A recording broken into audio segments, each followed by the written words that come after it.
Somewhere in the bocage of Normandy, a Sherman commander screams at his gunner to traverse right. The gunner freezes. His hands shake on the controls. He slews the turret left instead. 50 yards away, a Panther waits in the hedgerow, its long .75 aimed dead center at the Sherman's hull. The German gunner watches. He hesitates. The American turret is pointing the wrong direction. And in that half-second of confusion, the Sherman snaps back and fires first. The Panther burns. The crew survives. 2 months later, British and American tank units are teaching the same mistake on purpose. Summer of 1944.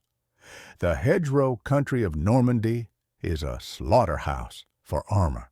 The bocage is not open tank terrain. It is a maze of ancient earthen walls topped with dense brush, farm lanes barely wide enough for a single vehicle, and fields the size of boxing rings. Visibility is measured in yards, not miles. Engagement ranges collapse to distances a man could throw a stone. Every corner hides a gun. Every shadow could be a Panther. American tankers arrive expecting the kind of war they trained for. Sweeping maneuvers across open ground, fire and movement, speed and shock.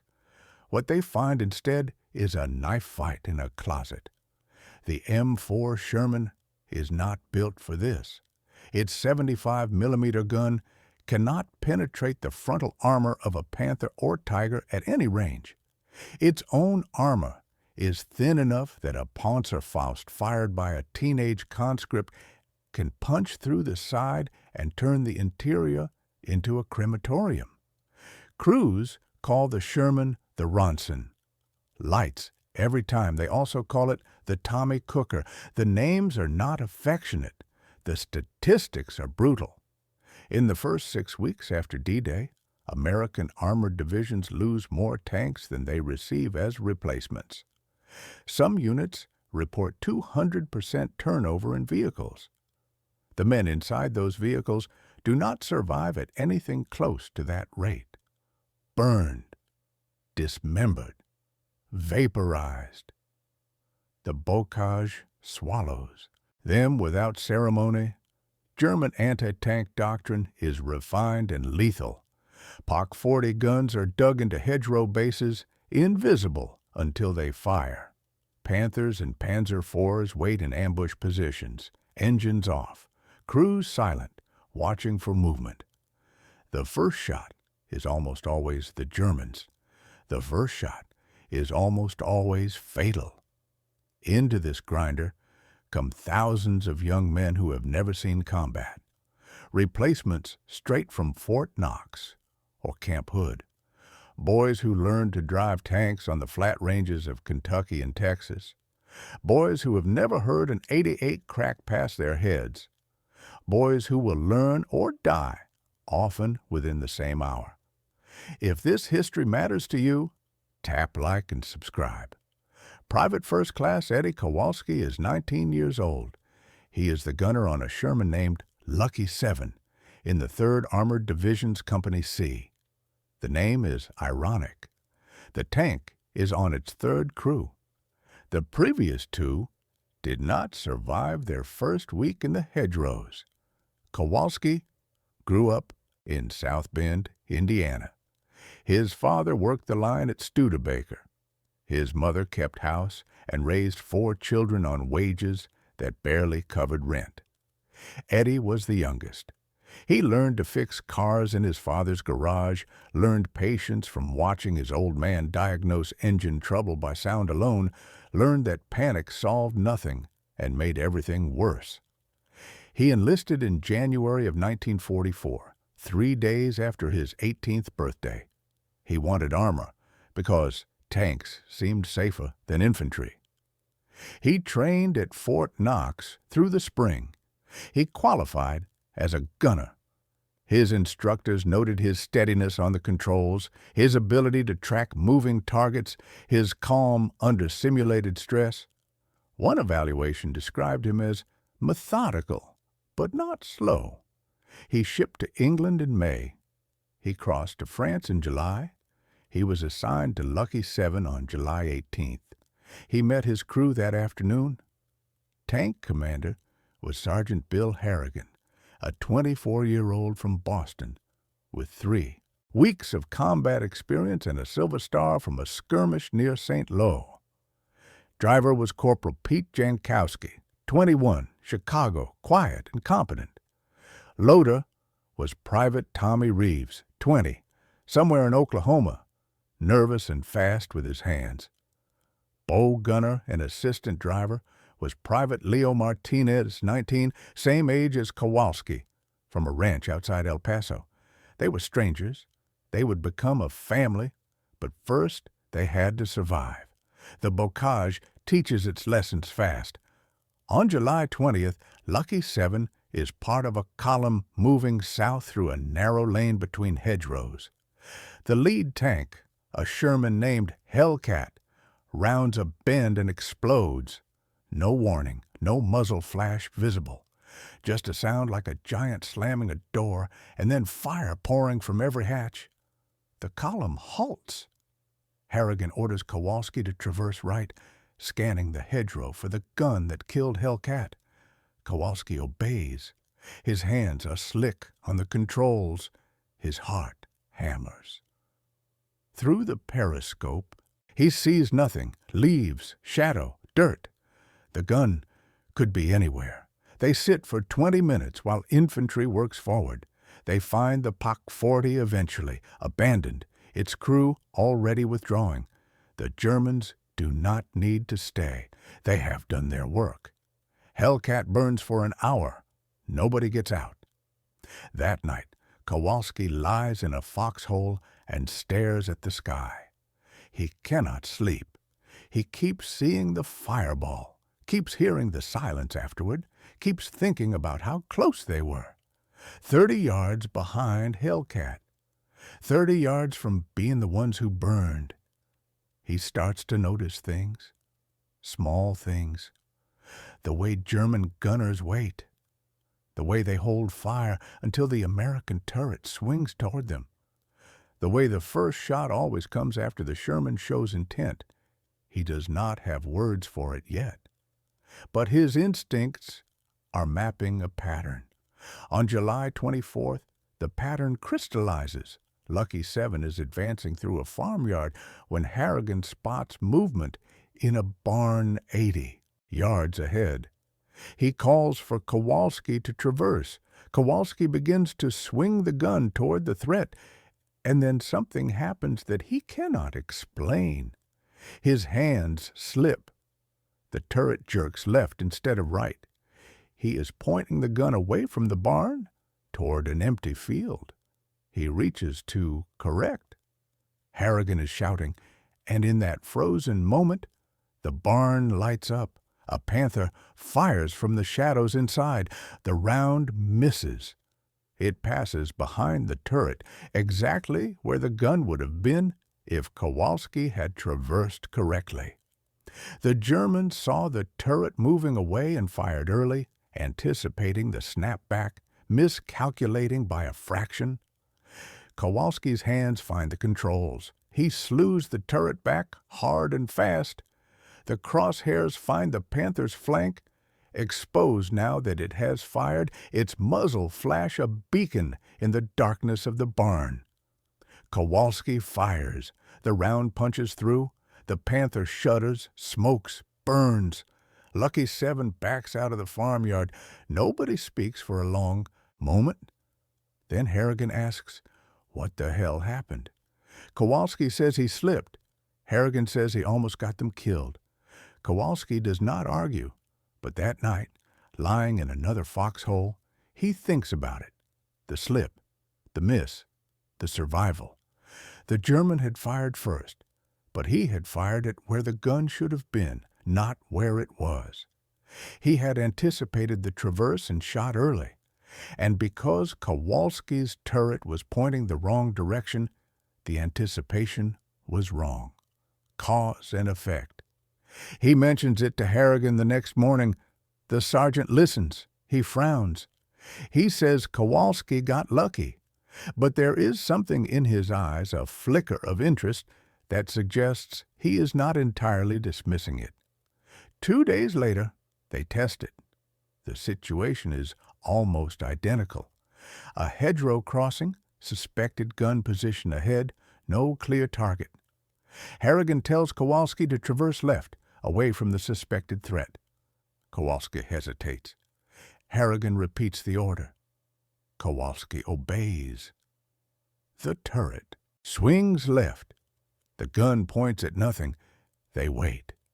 10 seconds. 20. And then the hedgerow erupts. A POC 40 fires, its round passing through the space where the gun would have been if pointed at the threat. The muzzle flash marks the position exactly. Kowalski snaps the turret back. He fires at the flash. The round lands short, but it is close enough to force the German crew to abandon their gun. Lucky 7 advances. They find the POC 40 empty, a blood trail leading into the field beyond.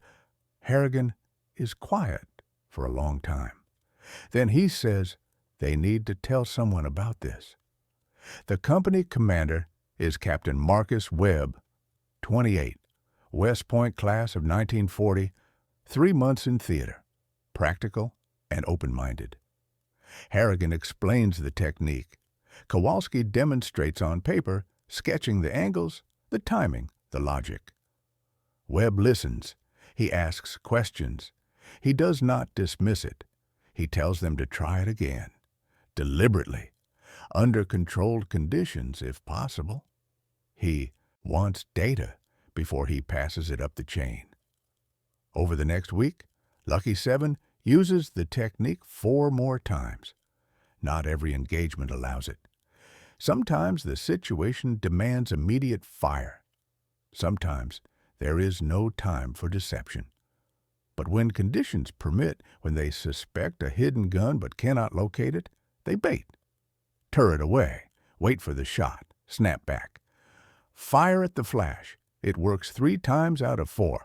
The 4th time, the German does not fire at all, perhaps suspicious, perhaps waiting for a better angle. They withdraw without contact. But the 3 successes are enough. Webb writes a report. It goes to battalion. Battalion sends it to regiment. Regiment forwards it to division.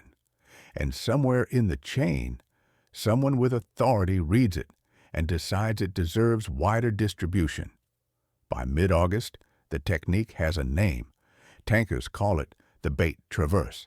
Some call it the Kowalski slip, though that name fades quickly. What matters is not the name. What matters is that it spreads. British Firefly crews adopt a variation. Their 17-pounder gun can kill Panthers frontally, but they are priority targets for German gunners. They learn to keep their long guns pointed away from suspected threats, masking their identity as Fireflies until the moment of engagement. The principle is the same. Appear harmless, invite the first shot, survive it, then kill. The psychology is simple. German anti-tank gunners are trained to fire when the enemy gun aligns toward them. It is a survival instinct. If the enemy is aiming at you, you shoot first or you die.